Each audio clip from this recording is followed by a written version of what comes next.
Today is a day that is foundational to everything we'll do in the semester, and if you can understand this, what we go through today, then everything we do throughout the whole semester will make sense. If you don't understand this, then the stuff we'll do the rest of the semester, it'll just be cutesy fun things. But if you can understand why we do all the things that we'll do, one, you'll be more motivated, but two, you'll also have some sense of, oh, this is what I'm doing when I do yoga. This is what I'm doing when I practice meditation based on today's class and Tuesdays to a large extent. This is going to make a profound difference in how you function every single moment of every single day. And I'm not kidding about that. If you could go every single day without stress, it's possible if you understand why it's happening, how it's happening, and subsequently what you can do about it so that it's not a big deal for you. So let me start with a question. Why would I care about how frequently you get headaches? Why would I care about what your resting heart rate is or where you're breathing from? Why would I care about how long it takes you to fall asleep? Why is that a thing that we could even, what does that have to do with stress, I guess is the question. And where I want to go with it is a little bit more of, well, what's causing those things? Because is there anything natural about a headache? Is that a natural thing that people should just get? Is it natural to spend 45 minutes trying to fall asleep? Is that a natural thing? When you were 2 or 1 or 6 months old, how long did it take you to fall asleep? Did it take 45 minutes? No, it's like you lie down and, is that how you say it? Lie down, lay down. You put your head on the pillow and 15 seconds later, bam, you're gone. Correct? That's natural. There's not anything natural about muscle pain if you've not been working out. So the question is, and I'm going to go the opposite direction of where you're going, which is later on in here, what's causing these problems? So let's go through this little scenario that I like to, and just kind of follow along and as you take notes, I would say take notes of the things that come to your mind as ideas, more than what you see and hear in the conversation.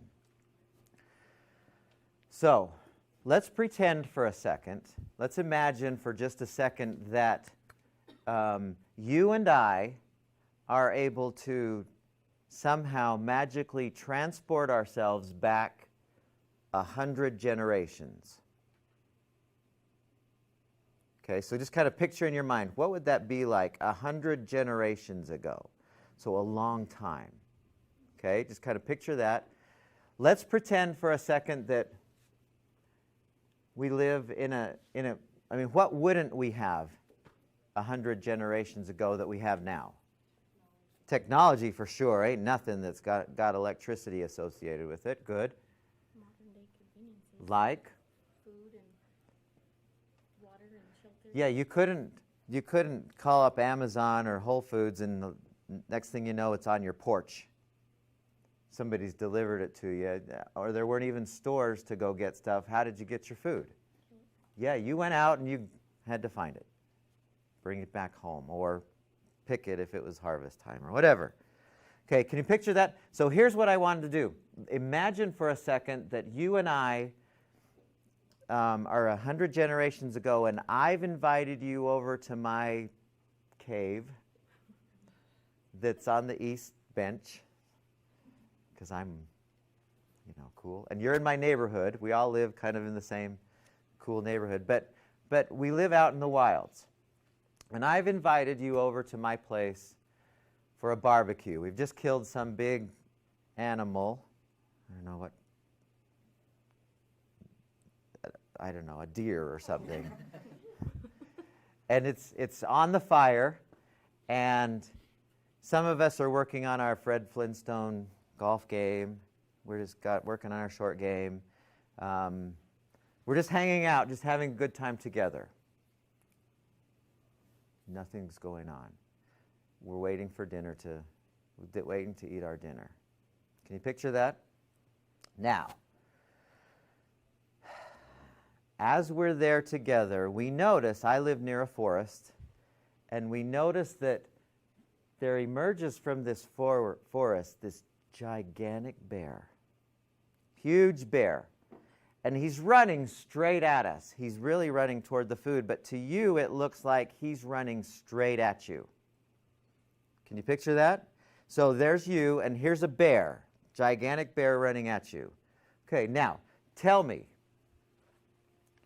what's the first thought that's going to occur to you when you see this bear running full speed at you? Run away. What did you say? Run? That's your first thought? I think if they have a bunch of people around, that's just more food. So fight or flight. So if you're by yourself, I think run and hide. If you're with a big group and you need food for the future, fight. Okay, so kill this thing. And man, you're thinking a little more progressively. If you're not very fast, or your kids aren't very fast, you'll have an even more fight thought go on, right? Now, would anyone have a different thought than those two? Honestly, I would probably just freeze. What do you mean, freeze? Just like there's a bear coming at me and just like stand there for a second Crap. while I'm trying to figure out what I want to do, and I don't know what I'd end up doing, but I'd freeze for a solid while. Okay.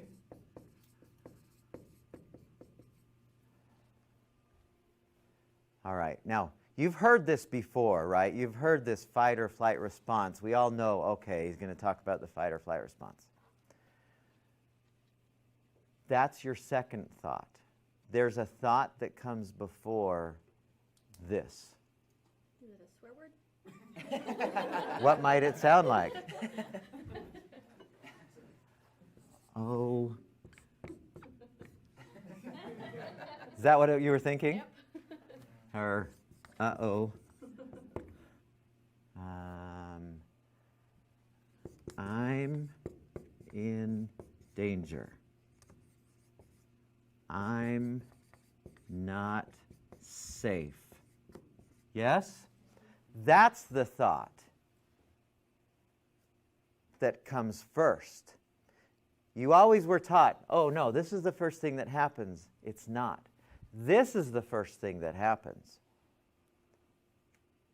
You have this thought. Is this a conscious thought? Is there a choice in that thought? Have you ever been in the presence of a bear and not been the least bit worried? Where you're 20 feet away from a bear and you're going, no big deal. Where does that happen? The zoo. You've all been at the zoo, and you've been close to a bear, yes? Or a big gorilla or big whatever, and you kind of go, oh, those guys are cute. Even if they're running at you, you're still going, yeah, no big deal. This is a conscious thought, because you have some choice in the matter. It doesn't matter that it's that it sounds like this, but you're still choosing this thought. Now, once you have this thought,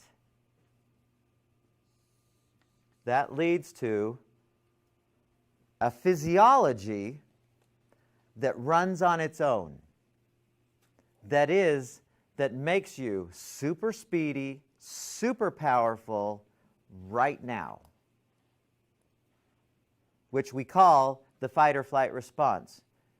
Because when our ancestors were in the presence of the big bear,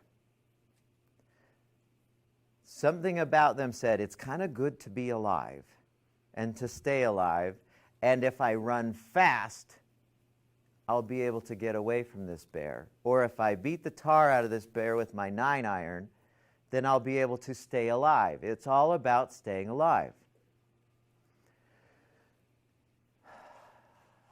But it doesn't start here, it starts here. Okay, we good with that so far? Now, once you have that thought that leads to this, there's a huge physiology change that happens head to toe. All kinds of things. There are many things that turn on, and there's many things that turn off. What are some of the things that immediately, what we say, increase in the physiology that help you become super fast, super powerful right now? What about it? Increases blood pressure.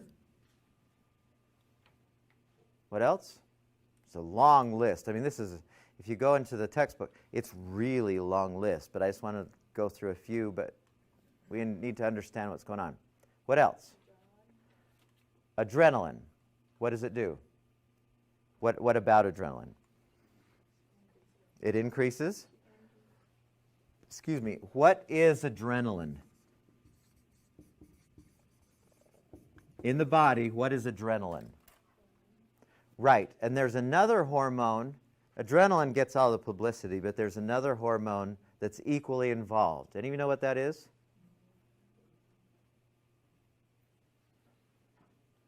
Do you know what it is? It's the other stress hormone. Yeah. So you have an increase in adrenaline, an increase in cortisol, and every cell in the body gets some. It floods from your adrenal glands, both, and every cell in the body it just floods the body. You've all felt this. And that primarily the increase in blood pressure and the increase in the nervous system activity, that's nervous system activity, creates the rest of the things that happen. So what are some more things that happen? Increased heart rate. Why would you have an increase in heart rate? Why would you have an increase in blood pressure? What's happening? Your body needs more fuel for the cells to, so you can relax your body. And when your heart's going faster, it gets it there more quickly, correct? The blood pressure increases because by virtue of the increased heart rate, and the demand just automatically does. What else? What other things happen in the body? Head to toe. What else? Increased blood sugar. That's interesting. Yep. Where does that come from? From your liver. We have lots of sugar just stored in our liver, just waiting for just these times when it needs to flood the body. It goes from wherever our liver is. It just goes, oh, she needs to run right now. Okay. And blood is suddenly flooded into our bloodstream so that it can go to where? Muscles. That's what you use to be fast, is sugar as your primary source of energy. Okay, what other things take place? What else turns on? What about them? They heighten? What do you mean? So you have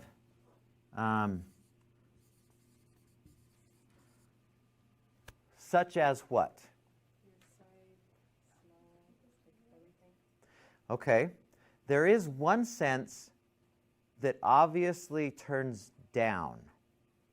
And it's not one of those 5 that you're referring to, but there's another sense that turns way down while you're in this. What is that? Yeah, pain. Yeah. Now, why does that make sense? Why would you not want to be as aware of pain as you're running from the bear? You can't have something Yeah. Yeah, does that make sense? If I'm running from the bear, last thing I want is to know that I broke my ankle as I tripped over a rock on my way from the bear. Got it? All right, so what other things we can continue with this list, and what other things would we probably put here as things that turn down or off? Our digestive tract. Goes up or down? Yeah, don't need to digest anything if you're running from the bear. Good. What else? Bowel, bladder. Yeah, the plumbing decreases. Good, yeah. What else? What is the system in the body when somebody over here sneezes and the rest of us go, and we don't get sick, even though she sneezed? Not that you did, I didn't. Your immune system goes down, right? You don't need the immune system. You don't need the reproductive system.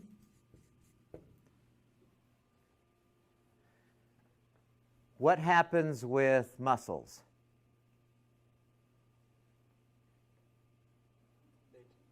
They what? They tense up, don't they? Primarily, which ones would you guess?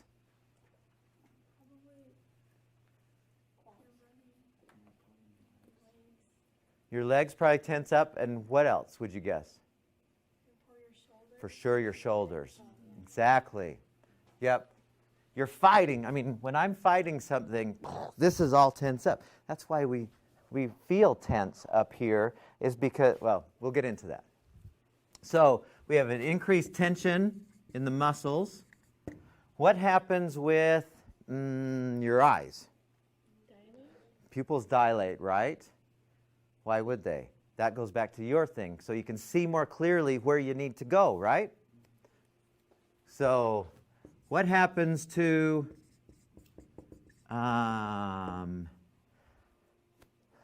let's see, your lungs? Expanding. Are you going to be breathing just like a baby breathes?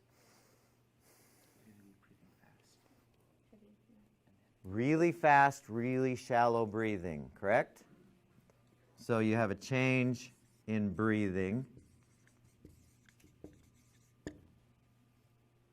to fast, shallow, so that you can do what? Why do you need to change? Why do you need to breathe more quickly? Yeah, so you can use more oxygen because you need oxygen and sugar to help create immediate energy. What happens to, let's see, where else can we, what do you think happens to your jaw? It clenches. Yeah. You're going to be really awake, and so sleep would go down, or I guess awareness would go up. I don't know, either way. There's no way you're going to fall asleep or doze off in the presence of a bear, for sure. Okay, now, it's a long list, and we kind of get an idea. Now, all of this has, as far as any researcher, any scientist today can figure out, and I'm included in that because I haven't found anything else, all of this has one single purpose. What is it? Stay alive. Yeah. What? Just stay alive. Stay alive, survive.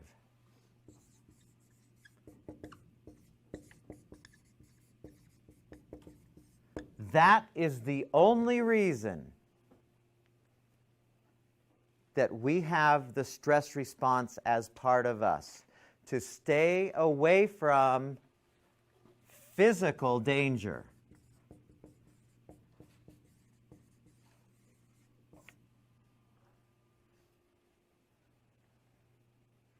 It's the only reason, it's the only purpose that anybody can figure out why we have this stress response, this fight or flight or freeze response. as part of us. I want you to think back to the last month of your life, or if it's easier to remember, just the last week. It's still the same thing. So think back to the last week of your life, and I want you to remember all the times that you were in situations that were equivalent to a bear chasing you, where your life, honest to goodness, was in danger, where you weren't physically safe, you could have died.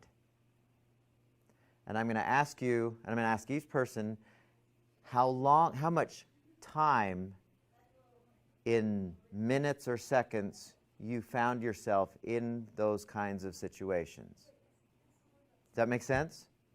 And for some of you, it might be 0. So, thinking back on your last month, how much of your last month were you in dangerous situations? It was probably one time. How long? What happened? I was on my motorcycle and someone in the oncoming left turn lane turned in front of me. They didn't see me, I guess. I decided to swerve around. How long did that take? It's like a second. 1 second? Okay, so you're going to add, this is all adding right now, do add 0.01. Okay, how about you? Sorry, I'm confused, but like. Has to be where your life was in danger, you could have died. Well, no.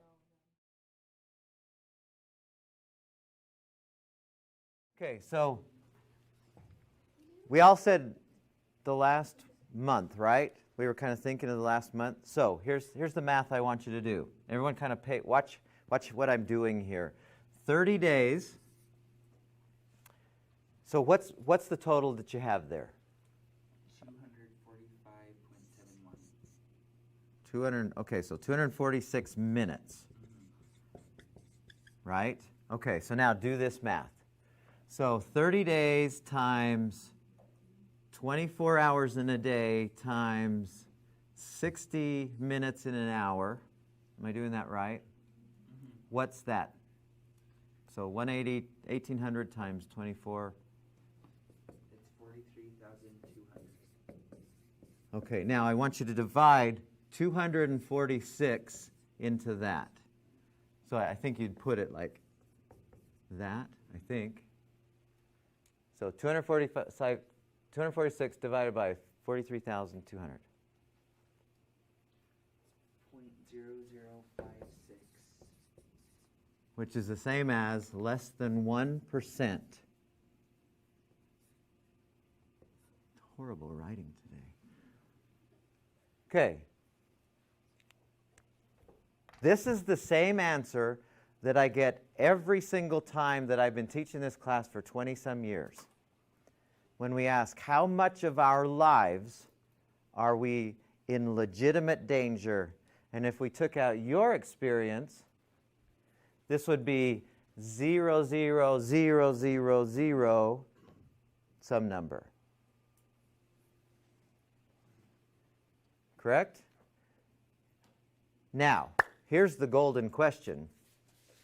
Since the stress response is only designed to keep us alive in the presence of physical danger, and we are never, except for very, very rare occasions, in physical danger, why would we ever have stress? Time. Kind of makes you, what? I said time. Time?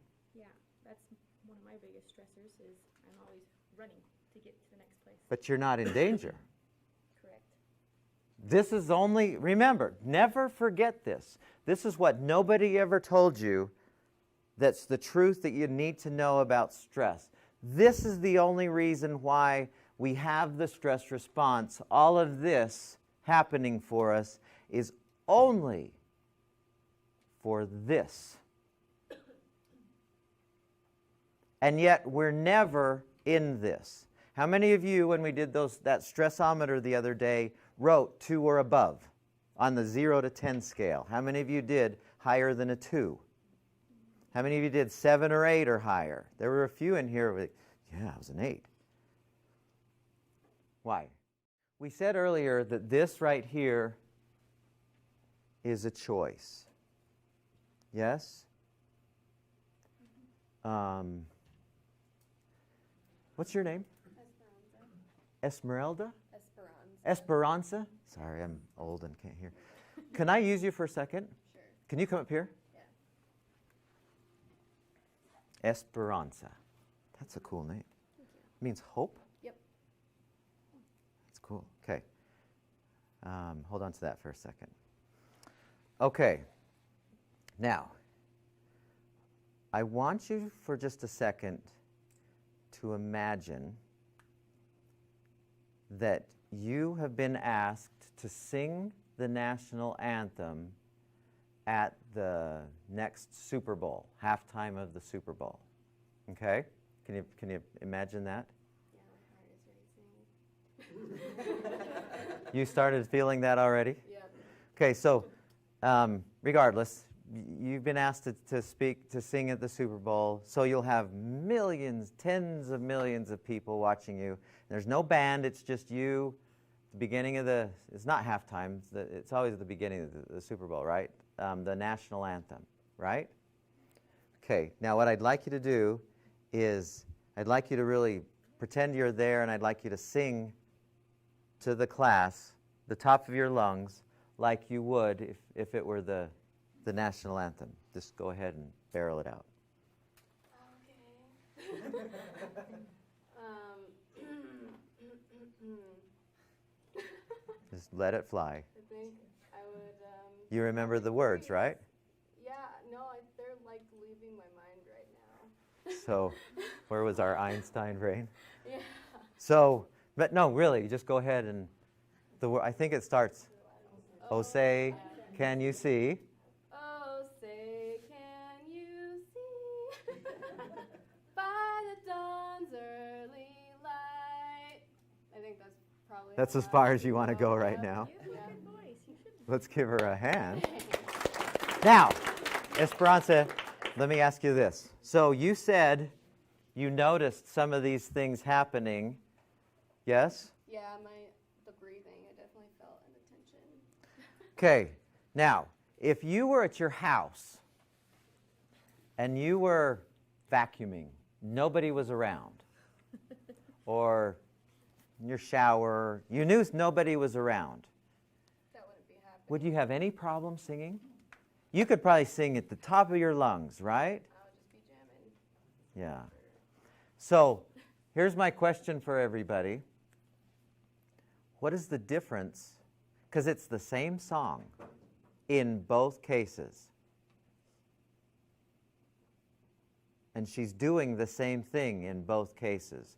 What's the difference between here or in front of tens of millions of people or at your house? What's the difference if you're doing the same thing in virtually every way? What's the difference? She's not worried Okay, about. explain what you mean. Um, What about people? I'm like, wouldn't be afraid of ridicule or anything at home versus on stage. You know, if someone's not happy with a performance, they're just like, boo, get off stage, you know? Yeah, And yeah. And that's stressful, especially with media coverage and everything. Like, that would be on the internet forever. So, You don't feel safe. what is it about? So and this is really, this is the heart of the matter. When I said we need to get this, I wasn't kidding. If we can get this, we suddenly realize we can do something about it.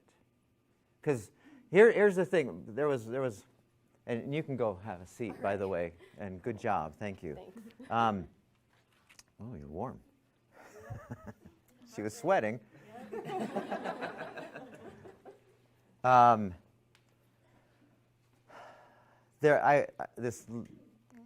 Somebody from Canada called me up. They were doing this newsletter or blog or something. I don't remember, a podcast.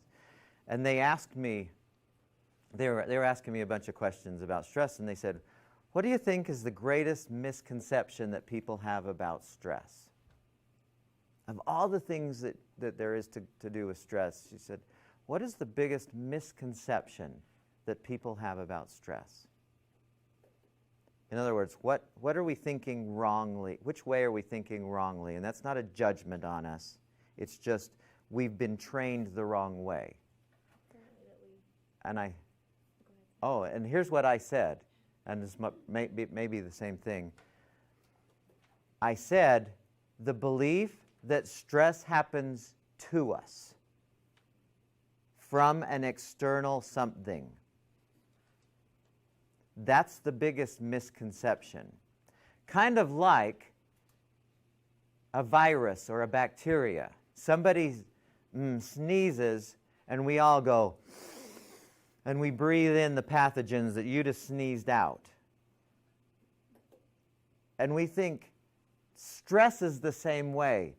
He's making me stressed. She's making, that professor's making, that my mom or my dad is making me stressed.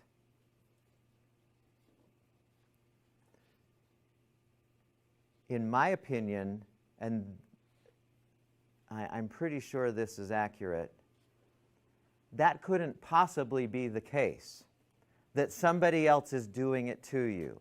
Now, how could I prove that? Well, even just what I was saying about how, like, thinking about all the people watching me and how it would be on the internet for the rest of my life, that's like me making myself nervous. Exactly.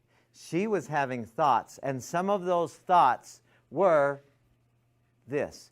Now, the way we could prove this, going further on this, is, are there people who, if they stood here, and you're one of the probably 5 people who've ever actually sung, so nice job. Yeah, I would have ran. Yeah.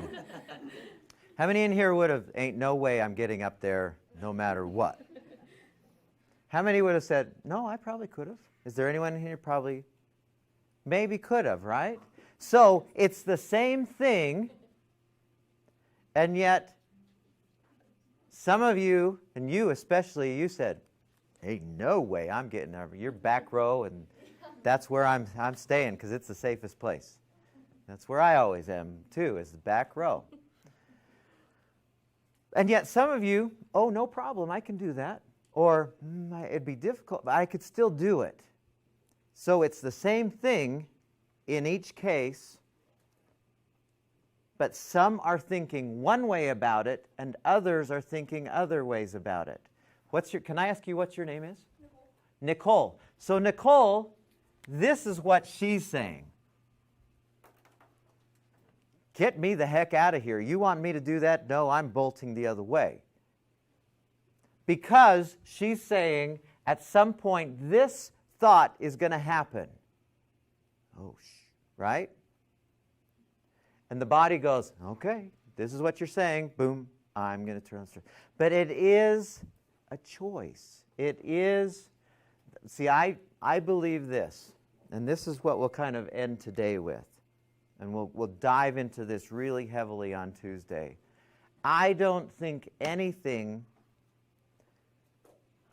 there's always exceptions. I don't think anything is inherently stressful.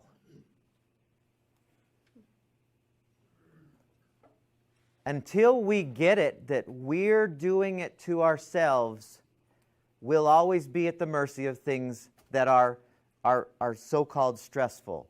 But as soon as we get this, I'm doing it to me, we immediately start to gain control. Otherwise, does that make sense?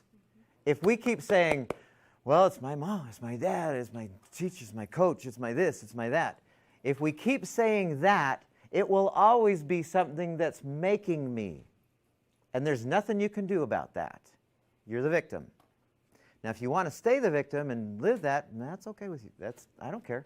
But if you want to get the upper hand on this, then the first thing you do is say, this is a choice I'm making about how I'm interpreting this situation, Because there's nothing that everybody's going to be stressed out about. I can't think of anything. I know plenty of people who would love to die. My grandpa was one. His wife had died 10 years earlier. He had a belief, and whether it's true or not, I don't know for sure, but he had a belief that life doesn't end at death. I don't know if that, I have a feeling that's true. I've kind of been there. But he wanted every day to not be here. Wasn't scared to death about life. Wasn't scared about death at all. So we say, last thing, what's the number one social fear in our country? Public speaking is number one. I've seen surveys where people are more afraid of public speaking than dying. And yet, there's plenty of people who stand on a pulpit or stand somewhere, no big deal, no, because they're not saying this about the public speaking. They're going, oh, no, I can handle that, piece of cake. So the message for today, 2 or 3, stress happens to us, or we create this stress by virtue of this right here, the belief that there's a bear, and this is what we're going to get into on Tuesday, is this right here. And this kicks on, but it's only supposed to last this long. Not all day. And that's what we will be playing with next week. Okay? Got it? Okay. We're only going to we don't have to spend too much time on the problem, but the difference between us and our ancestors of 100 generations ago is if we've decided the cause, it's what we're thinking about the situations, and here's what happens. Here's an example. I used to, I'm telling you all my stories. I used to repossess cars as a job. I'd steal people's cars. And what we would do is we'd go out at night and we'd, like middle of the night, before businesses started doing this, if somebody wouldn't pay their bill, we'd just go steal back the car. We'd go out in the middle of the night and we'd get keys and we'd just sneak in and steal the car and drive it back to the bank.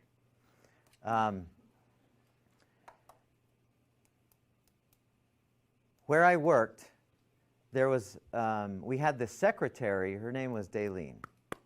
And really, this was the extent of her day. And I'm not exaggerating in any way. Her day would look like this.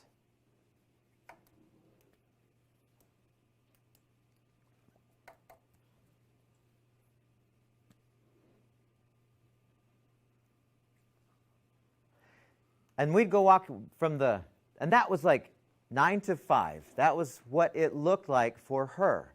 And we'd go walking back to the car after work. We'd walk in the parking lot, and she'd say, man, I'm so tired. I'd look at her and go, how in the world can you be tired? You haven't done anything all day except sit at your I didn't say it in a mean way. But in my mind, I'm thinking, how can you possibly be tired? Because you haven't done anything to get yourself tired. And she would say, man, I'm just so stressed. I don't know. I'm just so tired. Well, what's going on? Why would she say she's tired? I mean, how could you explain that if you were a wise person? How would you explain that she's totally fatigued even though she hasn't done anything that would be like, All day long, she's saying, oh my gosh, oh no, oh geez. And her body, not knowing any differently, thinks those are legitimate bears, and this turns on, and primarily, in this case, where is the muscle tension? Is going all day long. Her muscles are tightening up because her body subconsciously is thinking, I should be killing a bear. Do you get that? Here, let's try this. Who's our strong? Can I use you again, Josh? Yeah. Can I use your bag? Okay. No, that's not very heavy. Has anyone got a really heavy bag? Like, can I use yours? Okay, Josh, can you stand up for just a second? That's kind of heavy. You guys don't have nearly the heavy bags that we used to have because there was no internet and you just carried 8 bags, 8 books. Okay, so pretty strong guy. Looks to me like he's a strong guy. All right, so here's what I want you to do. Let's see. Let's have you just go over here for a second. Okay, so I hold your arm out here. Now grab that. Now just stay there. Okay. So don't mind him. Just kind of focus back here. I know you're not going to be able to, but focus back here. Okay. So if we're, how are you doing? No, you can't use your other hand, your other arm. Oh, you can't bend your arm either. Yeah, struggling? But you weren't struggling before, but now you are? Do you feel like you need to rest? Yeah. Okay, thank you. Have a seat, thanks. Maybe you need to do it with the other arm. Yeah, so it's balanced. There, that's so right. Okay, now, you could do that for a little bit of time, but for not for very long. Muscles can't handle being in a state of tension for very long. That's why when you get a massage, you feel so good afterwards, because the muscles are going that are tight and, you know, the knots, and they massage them out and they go, whew, I'm not in tension state anymore. And suddenly we have more energy. It takes a lot of energy to be this. So it makes sense. Daleen was really tired at the end of the day because she's expended a tremendous amount of energy thinking, her body thinking that there was a bear and I need to do something about it. You getting this? Now, here's the next thing that's interesting about this, that nobody has ever told you before, probably.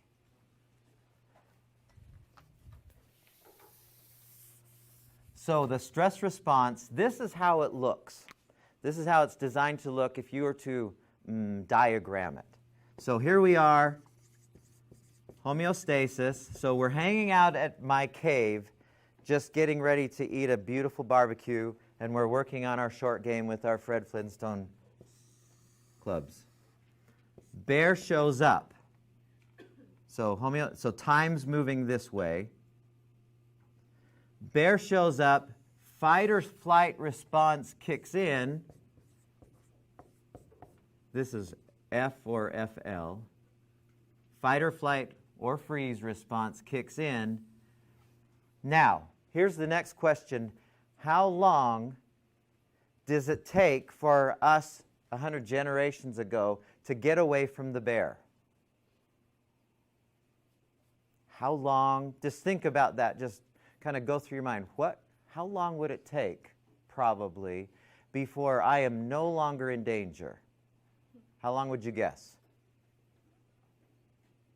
What? Like what would you think? Yeah. If you could guess. I don't know, but is it because, like, we're always under stress, our body doesn't react as much when we're in actual danger? Is that? That's a different thing, I would say. If you're, and we'll kind of play with that in a little bit, so hold on to that idea. If you're running from the bear, full blast, or the moose, who saw the moose? So if you had to bike away from the moose, how long would you have to bike before you're no longer in danger of the moose? Faster than the person behind me. But not how fast, how long? Hopefully just a couple of minutes or less. I mean, I don't know. Thank goodness I didn't have to experience that. What would you say? I don't know. Go ahead. Like until your body's not in that response? Or No, until you're safe. Danger? Yeah. 2 minutes? You think that long?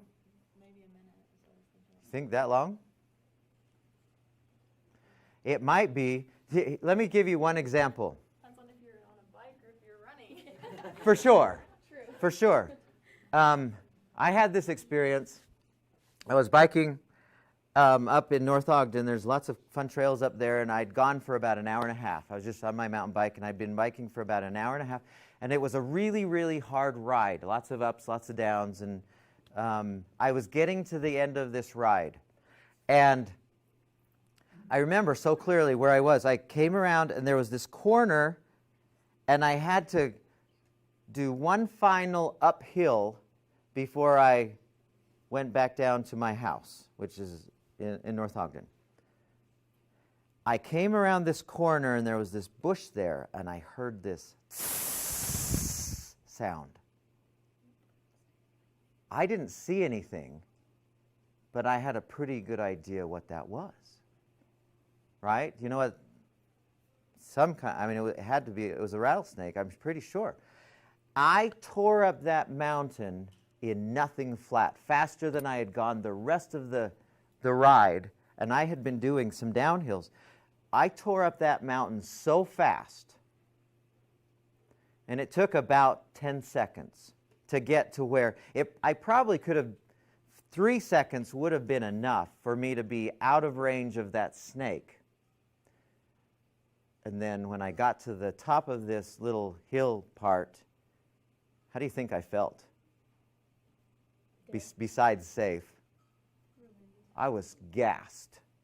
There was nothing left in the tank. This is how this looks.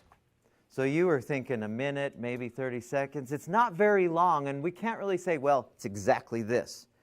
But it can't be very long. How long can somebody run the 100-yard? How fast can somebody continue at the 100-yard dash pace?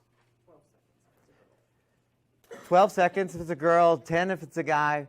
But could he go or she go 200 meters at that same pace, or 4 or 8? You only have so much energy to go at all-out speed.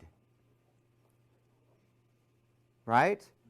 So this response, 30, maybe 60 seconds maximum, is how long it must have taken our ancestors, and then it turns off and you're exhausted. You go through this exhaustion and repair, kind of restore phase, and then you go back to homeostasis again. So this, I know it's not a straight line, it should be, but after some resting, you're going back to, okay, now let's enjoy our picnic again. And that's how it's supposed to look. This is how it's designed to look, and we like it this way. What's your name? Malia. So when she is being, do they chase you?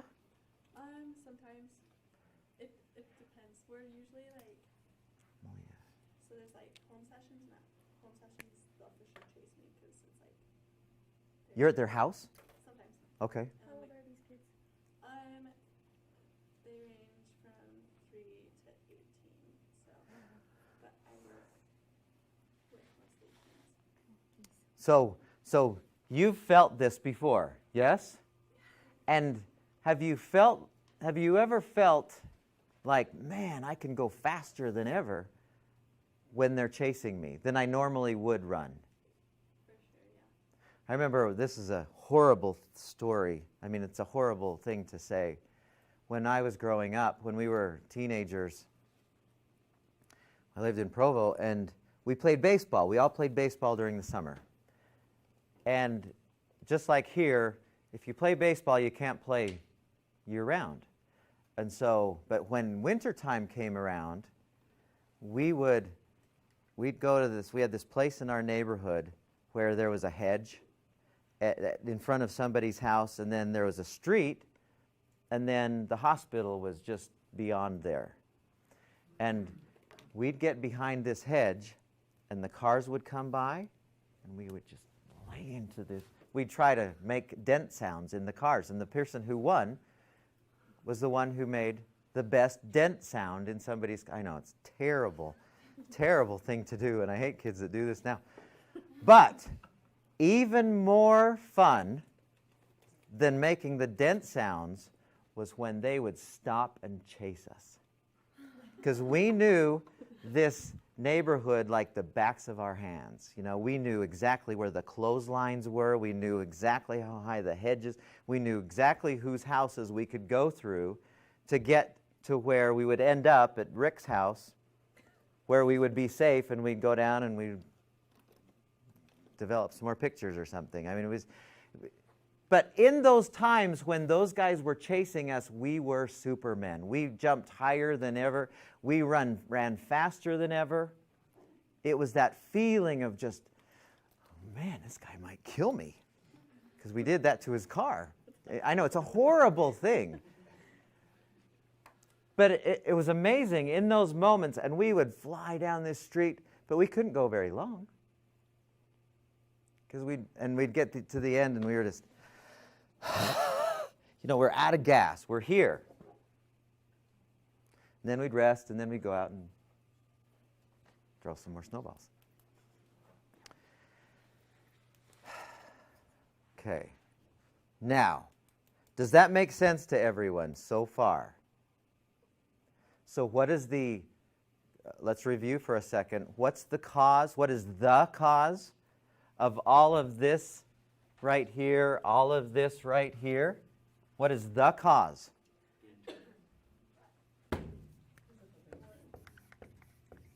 This is the cause.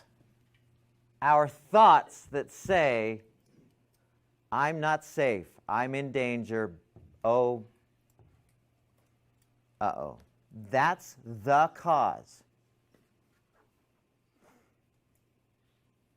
And it is a conscious thought. It is a thought that you have about the situation.